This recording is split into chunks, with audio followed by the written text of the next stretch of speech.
السلام علیکم، آپ دیکھ رہے ہیں ریئلٹی ناؤ. میں ہوں علی سرور. سب سے پہلے لاکھوں کروڑوں اربوں درود و سلام حضور اکرم صلی اللہ علیہ وآلہ وسلم کے ساتھ ایک تصویر. آفاق احمد صاحب آج 20 فروری اور ان کو پیش کیا گیا. کیا حکم آیا عدالت کا یہ آپ کے سامنے ہم رکھتے ہیں، اور اس کے علاوہ ہم بات کریں گے کہ ایم کیو ایم پاکستان اور ایم کیو ایم لندن آمنے سامنے نہیں بلکہ بات پہنچی ہے جی تھانے تک. کس بات پر جھگڑا ہوا ہے، کیوں ہوا ہے، اور اپلیکیشن یا ایف آئی آر مزید کیا ہوا، اور دونوں پارٹیز کا موقف کیا ہے، یہ بھی آپ کے سامنے رکھتے ہیں. اور ڈمپر گردی جاری ہے جی. ڈمپر گردی آج بھی جاری ہے. جس طرح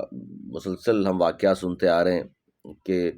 1.5-2 ماہ میں 118 سے 120 افراد کے بارے میں خبریں ہیں کہ جناب وہ کچلے گئے ہیں ہیوی ٹرالر اور ڈمپرز کے نیچے آ کر یا واٹر ٹینکر کے نیچے آ کر.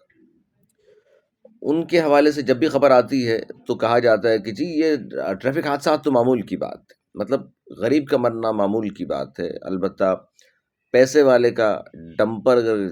کوئی تھوڑا سا بھی نقصان پہنچے یہ بڑی خبر ہوتی ہے، اور اس پر فوری ایکشن بھی لیا جاتا ہے اور کہا جاتا ہے کہ رپورٹ طلب کر لی اور معاملے کی انکوائری کی جائے. یہ وہ باتیں جس سے کسی بھی ریاست میں، کسی بھی شہر میں تفریق پیدا ہوتی ہے. وہاں کی اگر مقامی حکومتیں ان کا ساتھ نہیں دیتی مظلوم کا، اور ظالم کے ساتھ اگر کھڑی ہو جائیں، کسی بھی ملک میں ہو، کسی بھی معاشرے میں ہو، تو معاشرے پنپا نہیں کرتے. یہ حقیقت ہے بہت بڑی. اس کو اللہ کرے کہ اس عقل اور شعور کے ناخن لے لیے جائیں. اور چونکہ اس وقت لاوا جو ہے وہ کہا جاتا ہے نا کہ لاوا پک رہا ہے، پک رہا ہے، لاوا پک چکا ہے. کسی وقت بھی لاوا خدا نہ خواستہ پھٹنا پڑے، کیونکہ لوگ اب پھر یہ جو دیکھا آپ نے جو سینٹرل جیل کا جو برج ہے اس پر جو واٹر ٹینکرز جو جلائے گئے، اور 10-15 منٹ میں 5-6 ٹینکرز کو، جو واٹر ٹینکرز کو آگ لگا دی گئی. وجہ کیا تھی اس کی؟ یہ غم و غصہ ہے لوگوں کا. ٹھیک ہے، اس پہ تحقیقات ہو رہی ہیں جی کس نے کیا، کون شرپسند ہیں، نامعلوم افراد ہیں یا کون ہے، لیکن غم و غصہ تو لوگوں میں ہے. ہم اس کو جسٹیفائی نہیں کر رہے کہ آگ لگائی گئی تو کوئی بہت اچھا عمل کیا گیا، نہیں. لیکن یہ غم و غصہ ہے. وہاں بھی ایک شخص کو مار کر وہ بھاگ رہے تھے. اور یہ جو گزشتہ رات پیش آیا واقعہ انور بلوچ ہوٹل ملیر پل کے ساتھ یہ واقعہ پیش آیا ہے، وہاں 2 نوجوان تھے بائک پر، ان کو کچل دیا. ایک تو موقع پر ہی جہاں بحق ہو گیا، ایک شدید زخمی ہے. اور اب دیکھتے ہیں اللہ تعالیٰ رحم فرمائے دوسرا جو زخمی ہے. لیکن وہاں بھی یہی ہوا کہ ڈرائیور جناب موقع سے فرار. اب پکڑ لیں اس کو. وہاں تو ایف آئی آر کٹتے ہی آپ نے آفاق احمد صاحب کو پکڑ لیا تھا، اور اس کے بعد پھر 1 2 3 ایف آئی آر درج بھی ہو گئیں. پھر گرفتاری کے بعد سے اب تک جو حالات ہیں وہ بھی آپ کے سامنے ہیں. پھر مجھ سے جو بات ہوئی تھی نثار کھوڑو صاحب کی، وہ بھی میں نے آپ کے سامنے رکھی میرے پروگرام میں. انہوں نے کہا کہ ہاں جی ہم نے ایف آئی آر کٹوائی ہے، سندھ حکومت نے ایف آئی آر کٹوائی ہے. اور پھر لنجار صاحب جو ہیں وزیر داخلہ ہیں، انہوں نے بھی کہا کہ جی آفاق احمد دہشت گردی کر رہے ہیں. اب آپ دیکھ لیجئے، مطلب خود سمجھدار ہیں آپ کہ ان تمام چیزوں کو سامنے رکھتے ہوئے فیصلہ کر سکتے ہیں کہ شہر کے لوگ اگر کہیں مرتے ہیں تو مطلب عوامی نمائندے کہتے ہیں اپنے آپ کو، لیکن کسی کے بھی گھر جا کر تعزیت نہیں کرتے. ابھی تک کسی کے معاوضے کا اعلان نہیں ہوا ہے. لیکن اگر املاک،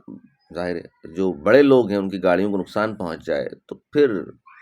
یہ خبر ہوتی ہے ان کے لیے، اور اس پر پھر جو ہے نا بھاگ دوڑ بھی ہوتی ہے، اس پہ پولیس کی دوڑیں لگ جاتی ہیں، اور اس کو پکڑا بھی جاتا ہے پھر ان لوگوں کو. اور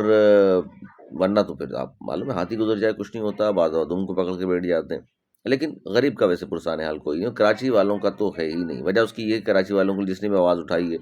پھر یہی ہوتا ہے بھائی. ہمیں بھی آپ دیکھ چکے، آفاق احمد صاحب کو بھی دیکھ لیں، اور اگر کسی کو شوق ہے تو وہ بھی جناب یہاں کے مسائل پر آواز اٹھا کر دیکھ لے، لگ پتہ جائے گا. لیکن اس کا یہ مطلب نہیں ہے کہ آپ ظالم کا ساتھ دینا شروع کر دیں، ظالم کے سامنے گردن جھکا دیں، نہیں. اس کے باوجود بھی ہم نے سب نے اپنے مسائل کے لیے آواز اٹھانی، اپنے حقوق کے لیے آواز اٹھانی، ظالم کے خلاف آواز اٹھانی، مظلوم کے ساتھ ہم نے کھڑا ہونا ہے. اللہ رب العزت ہمیں انشاءاللہ کامیابی دے گا. یہی حکمران ہوں گے انشاءاللہ، یا ہو سکتا ہے نئے آ جائیں، ان کو اللہ تعالیٰ ہدایت دے دے، عقل و شعور ان کو آ جائے، اور لوگوں کے مسائل حل کرنا شروع کر دیں. بہرحال آغاز کرتے ہیں جی. حیدر عباس رضوی صاحب نے جو انٹرویو دیا وہاں سے آغاز کروں، یا پھر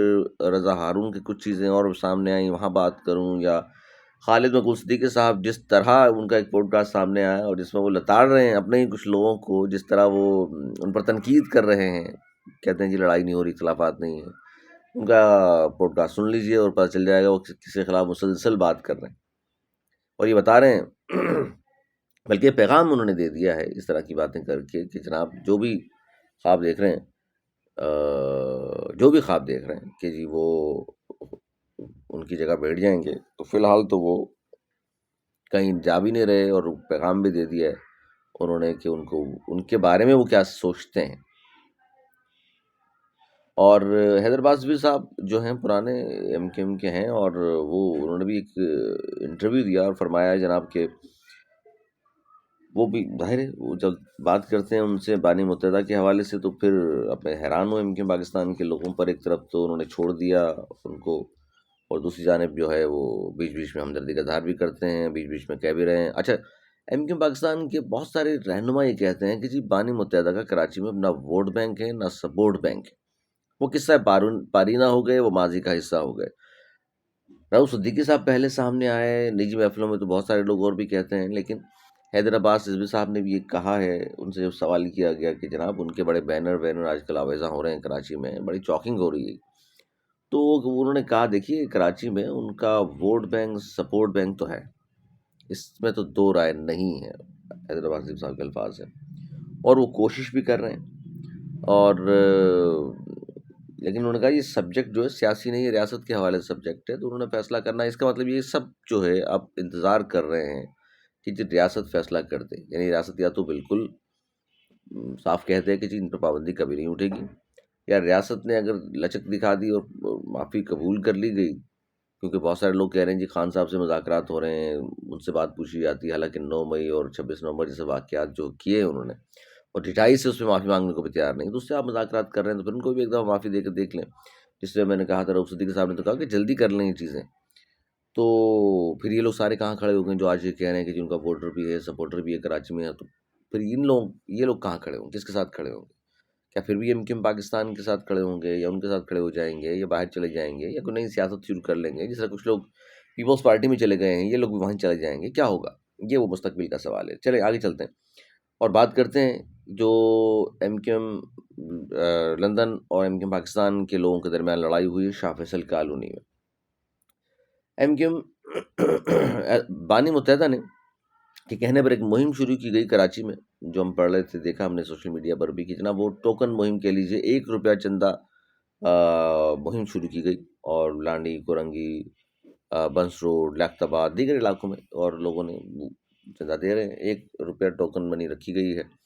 اور اس کا فلسفہ یہ رکھا گیا ہے کہ جی آپ الطاف حسین صاحب کے فکر فلسفے سے نظریے سے اگر متاثر ہیں یا مانتے ہیں ان کو آپ، تو اس میں حصہ لیجیے۔ تو شاہباز کالونی نمبر 5 پر یہ لوگ ہفتہ بکائی کہا جاتا ہے اور دیگر ان کے لوگ تھے، وہ چندہ جمع کر رہے تھے، تو ایم کیو ایم پاکستان کا موقع میں پہلے آپ کے سامنے رکھ دوں۔ انہوں نے کہا جی یہ آئے وہاں چندہ تو یہ کر ہی رہے تھے، لیکن انہوں نے وہاں آ کر ایم کیو ایم پاکستان کے خلاف باتیں کی، اور یہ کہا کہ جی ہمارا دور آنے والا ہے، جنہوں نے بھائی سے غداری کی ہے ہم دیکھ لیں گے، اور اس طرح کی گفتگو ہوئی، بات آگے بڑھ گئی، اور اس طرح پھر ہاتھ تباہی ہوئی ہے۔ ایم کیو ایم پاکستان نے پھر تھانے میں ایک اپلیکیشن جمع کی ہے، جو میں دیکھ رہا تھا سوشل میڈیا پر، اور اس میں یہ ساری چیزیں بیان کی ہیں کہ جی انہوں نے آ کے زبردستی کی، اور یہ زندہ زبردستی کر رہے تھے، اور پھر ہاتھا پائی ہو گئی، ان کو روکا جائے اور فلاں فلاں، اور یہ اپلیکیشن دی جی ٹاؤن انچارج و اراکین town committee M Q M Pakistan. اب یہ آپس میں لڑائی جھگڑا، میں اس لیے کہہ رہا ہوں اس کو لڑائی جھگڑا، اور اچھا اس میں ایم کیو ایم لندن کا موقف یہ ہے کہ جی ہمارے لوگوں کو مارا پیٹا گیا ہے، دھمکایا گیا ہے، اور ہماری یہ اپلیکیشن دے دی، اور یہ مناسب عمل نہیں ہے۔ مناسب عمل تو دیکھیے اس وقت ایم کیو ایم کا لفظ جہاں بھی آتا ہے وہاں تقسیم تقسیم تقسیم نظر آتی ہے ہمیں۔ ایم کیو ایم پاکستان کو دیکھ لیجیے، بہادر آباد کی ہم بات کر لیں، وہاں کچھ لوگ آتے ہیں وہ کامران ٹسوری، خالد مقبول صدیقی صاحب کے خلاف، دوسرے لوگ آتے ہیں وہ انیس قائم خانی، مصطفیٰ کمال صاحب کے خلاف نعرے بازی یا بینر آویزہ کر دیتے ہیں۔ تیسری طرف دیکھتے ہیں آفاق احمد صاحب، وہ ایم کیو ایم پاکستان کے ساتھ نہیں بیٹھنا چاہتے، ایم کیو ایم پاکستان شاید ان کے ساتھ نہیں بیٹھ جانا چاہتی، انہوں نے کراچی کے لیے آواز اٹھائی، ڈمپر گردی کے پیچھے ان کو پکڑ لیا گیا، وہ اندر، وہ بھی مصیبت میں۔ اچھا، لندن والے ویسے ہی پابندی کا شکار، اور پھر مزید تو یہ جہاں جہاں MQM والے ہیں یہ آپس میں ہی لڑ لیں، ان کو کسی بھی دشمن کی ضرورت نہیں ہے، کسی بھی اور پارٹی یا کسی بھی اور قوم کی ضرورت نہیں، یہ خود ہی اپنے لیے کافی ہیں، بہت کافی ہیں بلکہ، کیونکہ ان کو آپس سے فرصت نہیں ہے، نہ مسائل حل کرانا چاہتے ہیں، نہ بات کرنا چاہتے ہیں، آپس میں بس ایک دوسرے کے خلاف۔ اچھا جی، اب جو لمبا ہو جائے گا ولاگ، میں مختصر کر کے بتاتا ہوں۔ آفاق احمد صاحب کے حوالے سے آج بھی عدالت میں پیشی ہوئی، ان کی عدالت میں جب پیش کیا گیا ان کو، تو آج ایک کم از کم اس کا تو کہا گیا کہ جی چلان پیش کر دیا گیا، اور لیکن ہوا یہ کہ پھر وہی بات کہ ہیلے بہانے تاخیری حربے جو مسلسل پیش کیے جا رہے ہیں حکومت کی جانب سے، اور یہی آج بھی دیکھنے میں آیا۔ پھر بالآخر جج صاحب جو ہے وہ کہنے لگے کہ جناب یہ فلاں چیز بھی پیش نہیں ہو سکی، یہ بھی پیش نہیں ہوا، دلائل مکمل نہیں ہو رہی، چلان کی ایک FIR کا آ گیا، باقی کہاں ہیں۔ گو کہ عدالت میں آج بھی اس بات پر بات ہوئی کہ ان کو ضمانت پر رہا کیا جائے، لیکن بہرحال بات کمپلیٹ نہیں ہو سکی آج بھی، اور اب ان کو دے دی ہے جی اگلی تاریخ، یعنی کہ کل کی تاریخ 21 فروری کو۔ اب دیکھتے ہیں کہ ان کی ضمانت ہو سکے گی یا نہیں ہو سکے، کیونکہ تاخیری حربے مسلسل آزمائے جا رہے ہیں، اور کوشش کی جا رہی ہے کہ اس معاملے کو طول دیا جائے، اور یہ صاف نظر آ بھی رہا ہے، مسلسل نظر آ رہا ہے۔ اور جس طرح کے پروسیکیوشن ہو رہی ہے، کبھی وکیل تیاری سے نہیں آتے، کبھی چلان پیش نہیں کیا جاتا، اور کبھی سیکیورٹی تھریٹس اور ساری چیزوں کو بہانے کیے جاتے ہیں۔ تو آفاق احمد صاحب کے خلاف جو 3 FIRs ہیں اس میں ایک کا چلان تو آ گیا، باقی کا بھی باقی ہے، لیکن جس طرح تاخیری حربے آزمائے جا رہے ہیں، لگتا نہیں کہ کل بھی ضمانت اتنی آسانی سے ہو سکے گی ان کی، کیونکہ اب پھر آگے ڈیٹ دے دی گئی ہے۔ یہ نہ ہو کہ پھر کوئی جج تبدیل ہو جائے، پھر عدالتیں تبدیل ہوں، پھر کسی نئی FIR میں نام آ جائے، اور پھر لمبا یہ بڑا ایک الارمنگ ہے، میں نے جسے کہا نا، یہ الارمنگ ہے۔ جب تک یکجا نہیں ہوں گے کراچی کے تمام مظلوم ظالموں کے خلاف، تو نہ آپ کے مسائل حل ہوں گے، نہ آپ سے کوئی بات کرنے کو تیار ہوگا۔ اپنے لیے ضرور آواز اٹھائیے، اپنے مسائل پر ضرور آواز اٹھائیے، ڈمپر گردی کے خلاف بھی آواز بلند کرنی چاہیے آپ تمام لوگوں کو، اور ایک ہو جائیں، ایک ہو جائیں بھائی، ایک ہو جائیں، تبھی مسائل آپ کے حل ہوں گے۔ تقسیم تقسیم تقسیم نظر جب آتے ہیں تو پھر کوئی لفٹ کرنے کو آپ کو تیار نہیں ہوتا۔ آپس میں لڑنا بھڑنا چھوڑیے، مظلوموں کی آواز بنیے، سب کے ساتھ کھڑے ہوں۔ کراچی بہت بڑا، پاکستان کا سب سے بڑا شہر ہے، اس کے مسائل ایسے حل نہیں ہوں گے یہاں۔ جو بھی حکمران ہو یہ سوچتا ہی نہیں۔ وفاق کی طرف دیکھتے ہیں کہ شہباز شریف صاحب شاید کراچی کے لیے کوئی بڑا پیکج کا اناؤنسمنٹ، چلیں آگے چل کے بات کرتے ہیں، اور پھر انشاءاللہ ملاقات ہوتی ہے۔ اپنا بہت خیال رکھیے گا، ہمیں دیجیے اجازت۔